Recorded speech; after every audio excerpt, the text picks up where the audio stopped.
이 대법원 연구관이라는 거는 아무나 들어가는 게 아니라 동기 160명 중에 30명 정도가 발탁이 됩니다.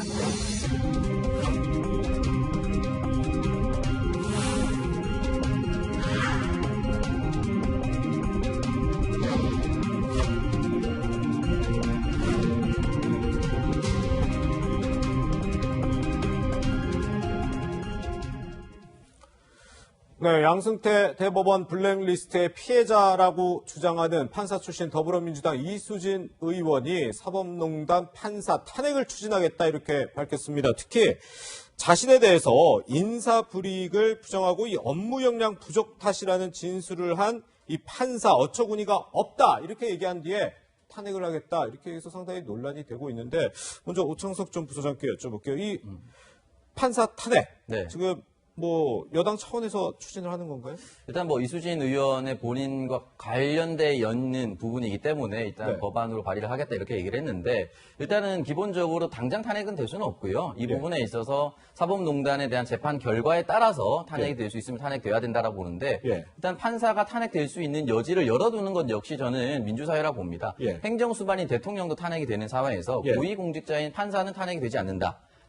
국민의 의견이 개입되지 못한다라는 것 자체가 저는 말이 안 된다고 생각을 하고 이번 기회를 통해서 판사도 잘못하면 탄핵될 수 있다는 것이 보여지기만 하더라도 판사들이 이제 판결을 내릴 때 조금 더 흔히 말하는 이제 대법원장이라든지 자신의 승진과 진급과 무관하게 공정한 판단을 내릴 수 있게 도움이 되지 않을까 그런 생각이 듭니다. 네. 이수진 의원의 판사 탄핵 주장에 대한 야당의 입장은 어떻습니까?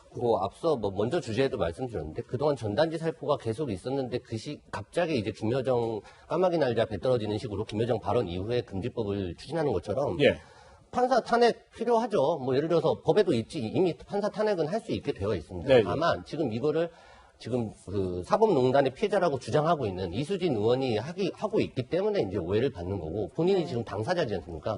사실 블랙리스트의 피해자인지 아닌지도 모르는 상태에서 본인 혼자서 지금 블랙리스트 피해자라고 주장하고 있는 상태에서 그 해당 판사, 그거에 불리한 증언을 한 해당 판사를 탄핵하고 나섰다는 것. 누가 봐도 사실 순수성을 의심할 수밖에 없는 상황입니다. 네. 보니까요, 이수진 의원이 본인은 블랙리스트 때문에 인사불이익을 당했다고 주장하지만 일각에서는 뭔가 능력이 없었다, 무능력함 이런 것들을 취지로 지적이 나오자 이렇게 돼서 논란이 되고 있는데요. 여기에 대해서 오늘 인터뷰에서 이런 발언을 했습니다. 직접 들어보시죠.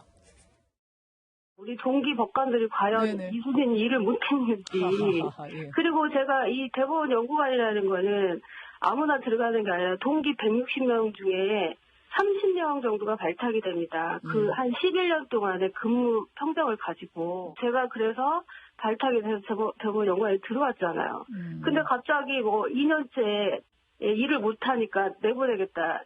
이건 말이 안 되는 거고 선출되지 않은 관련된 사법부들 국회가 이제는 정말 제대로 견제를 해야 되겠다. 그 방법이 탄핵밖에 없다라는 거죠.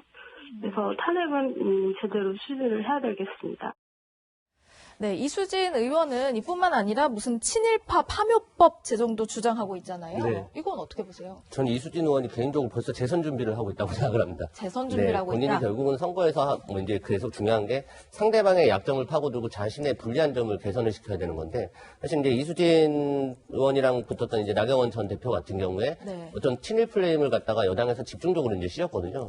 그런 친일 플레임을 좀 강조하기 위해서 이제 친일파의 묘를 다 파헤쳐야 된다라는 이제 파묘론을 들고 나온 것이고 본인에 대한 가장 불리한 점은 지금 이수진 의원이 블랙리스트 피해자가 아니라는 겁니다. 사실 그런 증거들이 곳곳에서 나오고 있고요. 실제로 블랙리스트 명단에 안 들어가 있었다라는 것과 이수진 그 수첩에 이수진 생일, 이수진 연락 해서 이수진이 실제로 우리법 연구회와 양승태 대법원장 사이에서 가교 역할을 했다라는 증언들도 사실 나오고 있는 부분이거든요. 이 부분을 만회하기 위해서라도 그 자신의 지지층들에 대해서 자신은 그 진짜 피해자라는 걸 증명해내기 위해서라도 일부러라도 지금처럼 판사 탄핵, 특히 사법부에 대해서 여당 지지층들이 불만을 갖고 있는 이 상황에서 사법부를 타겟으로 해서 자신의 불리한 점을 극복하기 위해서 그 모든 것들이 결국은 자신의 재선을 위한 것이다라고 저는 좀 평가 들어가고 싶습니다.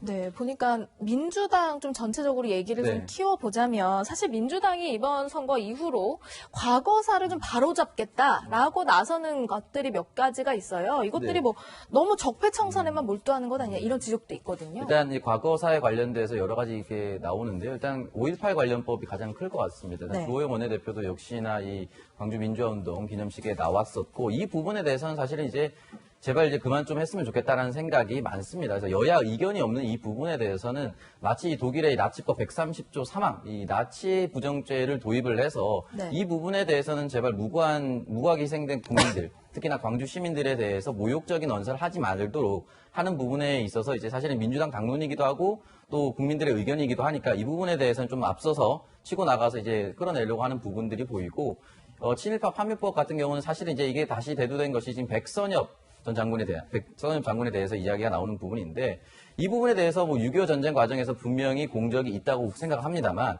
그 이전에 사실은 조선인을 때려잡는 간도특설 때 있었다라는 것 자체 이 부분에 과연 동의를 할 수 있는 것인가? 그러면 공적만 있으면 그 이전의 과거는 모두 지워질 수 있는가? 이건 사실 논쟁거리가 되거든요. 이 부분에 대해서 아마 논쟁과 토론을 해보자라는 의미가 충분히 있고 국회 법안을 발의를 하더라도 결국에는 여러 가지 토론과 국민적 여론이 수렴이 돼야만 이 법안이 통과가 됩니다. 그렇기 때문에 충분히 발의라는 것은 토론을 던진다, 화두를 던진다는 의미에서는 충분히 할 수 있다고 저는 생각합니다. 네. 우리 황 부대변인이 이 의견에는 어떻게 보시나요? 잘못된 역사에 대해서 바로 잡는 것과 잡고 반성하는 건 당연히 필요한 일들입니다. 그런데 그러한 반성과 잘못된 것을 바로 잡는 일들이 미래로 나가기 위함이지 사실은 국민들을 분열하거나 어떤 편가르기 하기 위한 용도로 쓰여서는 안 되는데 실상 지금 뭐 아까 5.18 관련해서 말씀하셨지만 5.18 민주화운동에 관련해서는 당연히 국민 모두가 아파하고 있고 역사의 슬픔이라고 생각하고 있는데 그 부분을 건드리지 않는 게 아니라 지금 민주당에서는 어떤 역사의 개인적인 해석까지 처벌하겠다라는 처벌법을 들고 나오니까 그런 부분이 문제인 거고요. 사실 잘못된 역사 저는 자꾸 민주당에서 얘기를 하는데 정작 지금 잘못된 역사로 가장 고통받고 있는 거는 이용수 할머니와 위안부 할머니 문제인데 그 역사적 아픔을 겪은 이용수 할머니 문제에 대해서는 침묵하면서 네. 과연 다른 문제들에 대해서 잘못된 역사를 바로잡겠다라고 말하는 것이 설득력이 있는지 그 부분을 한번 스스로 좀 돌아봐야 될 것 같습니다. 간단하게요. 네. 해석까지 처벌하겠다는 게 문제다.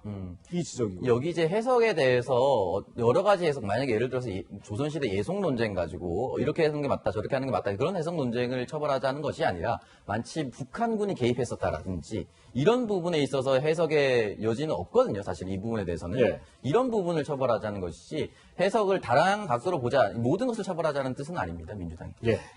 윤미향 의원 이야기, 또 뭐 단독 개원 이야기, 여기에 이제 과거사 바로잡기 등등 선거 이후에 민주당이 좀 너무 독단적으로 나가는 거 아니냐라는 얘기들이 나오고 있는 가운데 오늘 오전 민주당 회의에서는요, 이런 모습도 연출됐습니다. 직접 들어보시죠. 당의 윤리심판원에 요청드립니다. 금태섭 전 의원의 재심 청구를 심판하고 결정함에 있어 헌법적 차원의 깊은 수기를 해주실 것을 다시 한번 부탁드립니다. 일부에서는 우리 당이 너무 지나치게 뭐라고 할까요?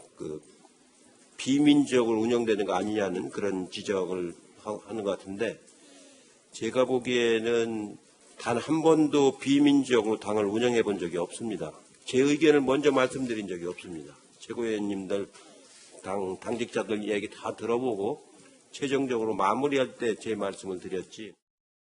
네, 오 부소장님, 네. 이게 바깥에서 보기에도 갈등으로 보이는데 안에서 보는 건 어떤가요? 일단은 뭐 갈등으로 비춰질 수밖에 없겠죠. 왜냐하면 당대표 최고위원의 발언이 다르니까 갈등으로 보일 수밖에 없는데 다만 비민주적인 정당인가 이 부분에 대해서는 조금 다시 생각해 볼 필요가 있는 것이 김혜영 최고위원도 분명히 다른 의견을 냈습니다. 근데 윤리심판원을 거쳤고 재심 청구 절차를 거쳐서 충분한 결정을 해달라는 것 자체가 이미 민주정당 내 절차가 지켜지고 있는 거예요. 윤리심판을 거치지 않고 경고를 주지 않았고요.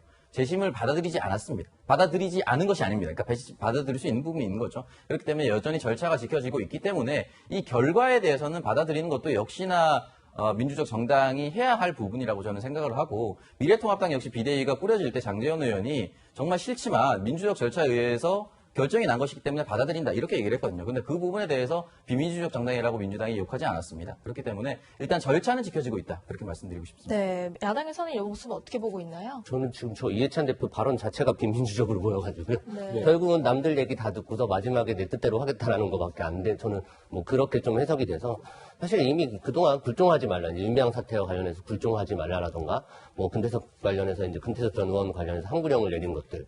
뭐 그 전으로 돌아가면 사실은 이제 합당 과정에서 이제 더불어민주당과 뭐 그 위성정당을 창당하는 과정에서 이낙연 전 총리 같은 경우에 이제 가이드라인을 이미 제시하기도 했죠. 그러니까 형식적으로는 당원 투표도 거쳤고 의원총회도 거쳤고 다 거쳤지만 사실 이미 그 전에 그런 정말 형식적인 절차에 불과했을 뿐이고 그 전에 가이드라인을 이미 제시했습니다. 합당을 하라는 식으로 거의 최고위원회에서.